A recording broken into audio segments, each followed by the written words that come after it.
Welcome back to the EAU podcast series, Effective Performance and Personal Success. In this episode, we are joined by Juan Luis Vasquez, a consultant urologist at Zealand University Hospital. Juan is also Associate Professor at University of Copenhagen, Denmark, and the chair of the EAU Young Urologist Office. Also Jason Howlett, a coach specializing in behavior change, mental resilience, and well-being. He helps individuals and organizations optimize their performance by aligning energy, focus, and habits for sustainable success. Together, they explore the science of habit formation, discuss how to build positive routines, break unhelpful patterns, and create lasting behavioral change. Join us to learn practical strategies for developing habits that support long-term success. Hello and welcome back to this series of podcasts on effective performance and personal success. And with us we have once again Jason Howlett. Welcome back, Jason. Today we're going to talk about habit formation. This is very exciting because it's something that we all need to do in our everyday, right? Indeed. Thanks, Juan. Thanks for having me again. And this is like a great topic that we're doing sort of, at the end of the previous ones on, time management, energy management, and attention management, because this is really how to take whatever has inspired you, whatever you feel is interesting and you want to do, and actually make that a practice that you do regularly and it actually sticks. Yeah. I was thinking about what is the thing that, for many of us, and particularly for me, is very difficult to make it stick. Yeah. And this is related to like New Year's Eve. Yes. What do you always say? What are you gonna do more next year? Exercise. And exercise is something we also promoting in our talent incubator because that's something that can give you mental health. So how can we do to make it stick? Great question, Juan. Yeah, and it's a very relevant one with New Year's resolutions and so on. Because, the big problem with New Year's resolutions is often people aren't very specific on actually what they want to achieve. And they miss some of the key elements. So whether we want to build a new routine, which is something we do regularly but with conscious thought, or whether we want to build a true habit, which is, again, something done regularly but pretty much automatically, i.e. doesn't really need much conscious thought. So let me give some examples. Exercise, as you mentioned, what we can look at here is how can we build that into a regular routine? And then, so that's not really truly a habit because a habit is pretty much, something that is fully automated. And of course, when we exercise, we still need to constantly think about what we're doing. But a habit might be either to start flossing after you brush your teeth. You just go from brushing your teeth to flossing without really thinking much. Or it might be, when you leave a room, you switch the light off, right? These are kind of reflective, automatic behaviors. So let's look at the routine of exercise. It's really good to be clear on what are you trying to achieve, first of all, right? So we also talked a bit about this in time management, but really thinking, okay, why do I want to start exercising? And to try and get as meaningful as possible. So it might, it's not good enough just think, okay, I want to lose 5 kilos to look better, right? Because that's very, it could be a goal in itself, but what is even better would be to think, okay, I want to, exercise more to have more energy to play with my kid or to be more active with my partner. Or to achieve a certain thing in sports, or even maybe, I have a family history of these different diseases and I'm seeing the scientific evidence of being fitter will help me avoid those. That's a much more meaningful thing to go for. Yeah, we're all surgeons, so we at a certain point we will experience pain, and that's something that we can avoid by building strength. And exercising. Very nice point, right? And so I think that's where you got to start, like why, have a very clear why on what you're doing, but then you need to get specific. So you need to think about if it's exercise, what is it you enjoy doing? It's very good to start with a form of exercise you innately enjoy, right? So you might think, I need to start running to get fitter. But if you hate running but actually enjoy dancing, it would be better to focus on dancing. So it's really picking a behavior or a practice you enjoy and then being clear on when you're going to do it. So get clear on time. So you need what's called a cue or a trigger. This is the thing that brings your attention to doing the behavior practice. So our behavior practice is, let's say, going for a 20-minute run. Let's just keep it simple. So we're going to go for a 20-minute run. That's the behavior. Then the time of day, we're going to say, let's say we go, and it's better to set the bar low. So instead of saying I'm going to run 3 times a week, it's better to start with just once a week. If you do 2 times, that's a bonus. But let's say we're going to run for 20 minutes on a Tuesday lunchtime at 12 o'clock, as an example. It might be before work, after work, but let's just say it's lunchtime at 12 o'clock.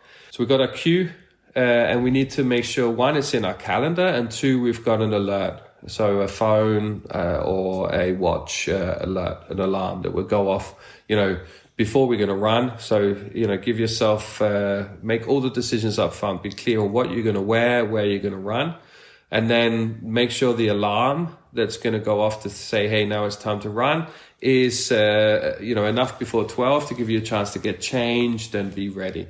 So all these things might seem like some detail, but making all the decisions up front on what you're going to wear, where you're going to run, and so on, just means you're more likely to do it, because the more your brain has to invest energy in deciding what to do, the more it will just think, no, let's not bother. Let's just do what's a lot easier, which could be to surf the internet or look at social media. That's what usually happens. Like, oh, what I'm going to wear to the gym. Yeah. And then you go and say, oh, they are all dirty. Okay, so I'll stay. Yeah, and this, it seems simple, but it is a big derailer for a lot of people, right? Which is why, most New Year's resolutions are over by the end of January. So, when are you going to do it? Make sure you're going to alarm that reminds you to do that. Make as many decisions up front as you can, so that when it comes to, Tuesday at 12 o'clock to run, you're dressed, you know where you're going to run, and then it's simple. You just simply leave the door and go for the run. So then we've kind of covered, this cue, we've covered the behavior, what we're going to do. Then we have a third element. So, and this third element then creates what's called this habit loop. Even though here we're kind of talking about a routine, but we've got the cue, we've got the behavior, and then we've got the reward. That's this third element. And the reward is what links back to your why. And the thing is, a lot of the time our why is long-term, right? So let's say we want to run 5 kilometers in 20 minutes, right? That's maybe, a very ambitious goal, but that's long term. We're not going to be able to go from where we are today to running 5 kilometers in 20 minutes in a day, let alone a week or even some months. So we need to think about what is a more near-term reward. And a near-term reward could literally just be the sense of achievement from doing the behavior, right? So I go for a run and I feel great. I did it. With running, actually, if you run roughly around 20 to 25 minutes or more, you'll get the runner's high, right? You'll get this release of endorphins, which are basically opioids that are making you feel good. So that in itself can become a reward that's strong enough.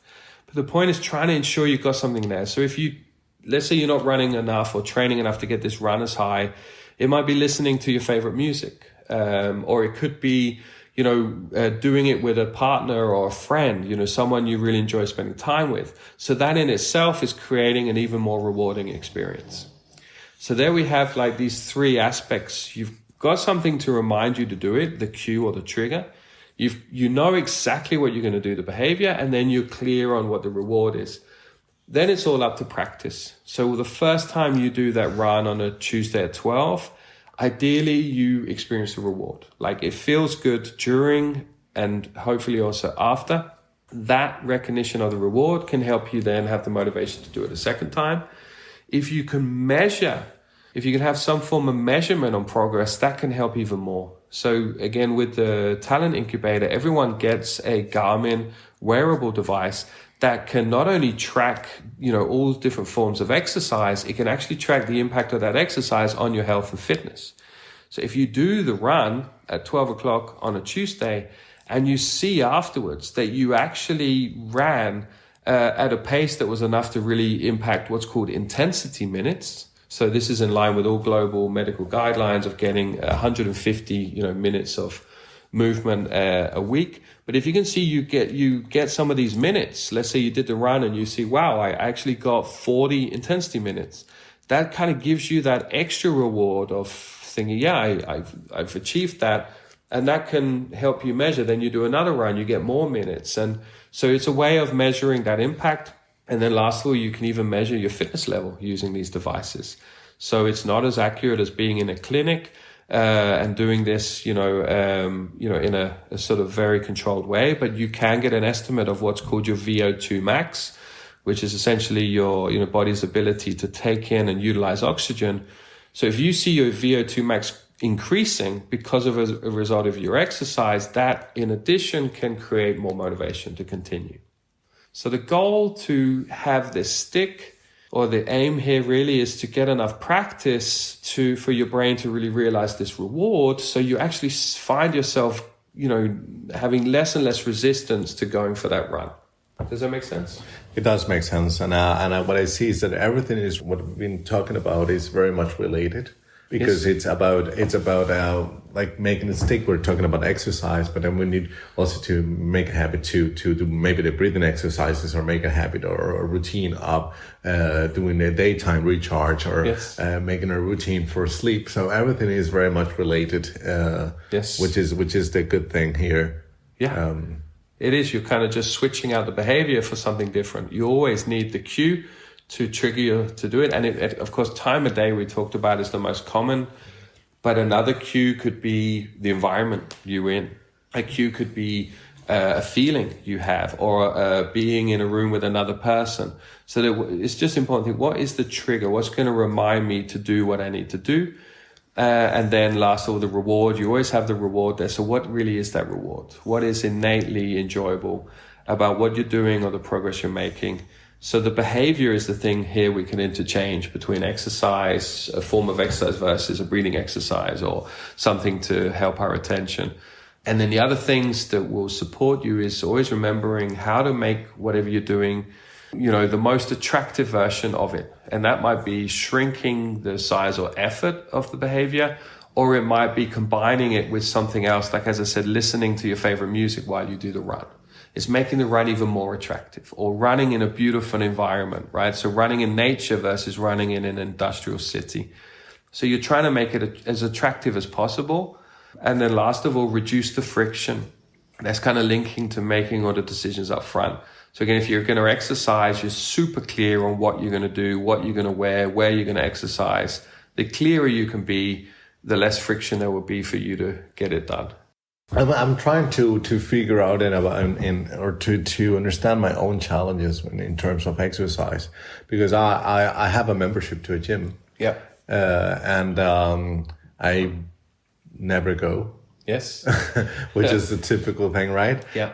And my partner and I decided that we should go together. And then, I have to work because I'm exactly the same thing. That's a way to spend time together.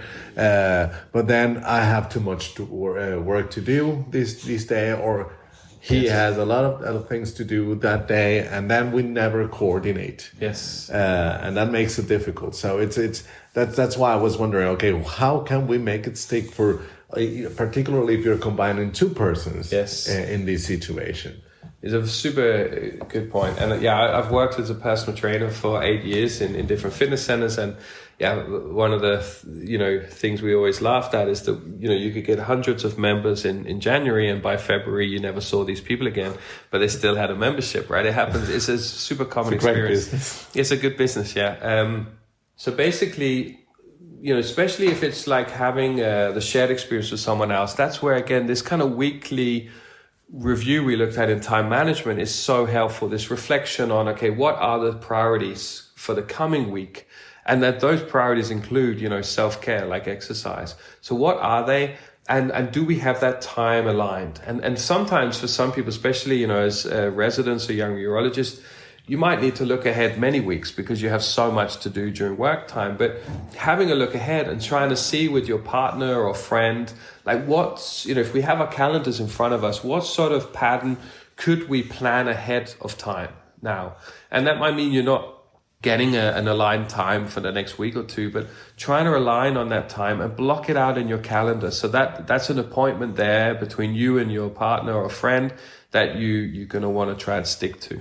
And of course, if you don't have the ability to do it with somebody else, it's again, at least putting time in your calendar. So you're blocking out time to do that ahead of time. And in that appointment, you could even write what the goal is, really try and put the why, the purpose, so that as you're looking at that week, in your weekly reflection, you're reminding yourself of, okay, you know, I want to do that exercise because I want that outcome. And the nice thing is, the more you do it, if you truly enjoy it, it's easier for you then to do a second time, third time.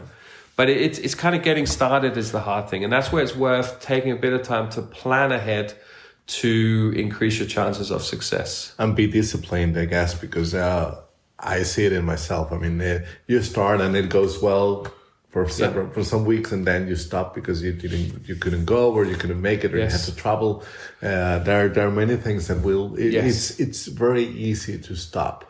It's very stubborn. And that's actually a very good point. Like if you travel or your rhythm changes. So that's where, again, it's super nice to have a list digitally or just physically on paper. You might even put it on your fridge or put it, near wherever your monitor is for your computer. But you need to have like this list of what are your non-negotiable things, the things that you really want to have as a part of your daily rhythm or weekly rhythm or even monthly rhythm, right? And exercise, of course, should be one of your non-negotiables for the week.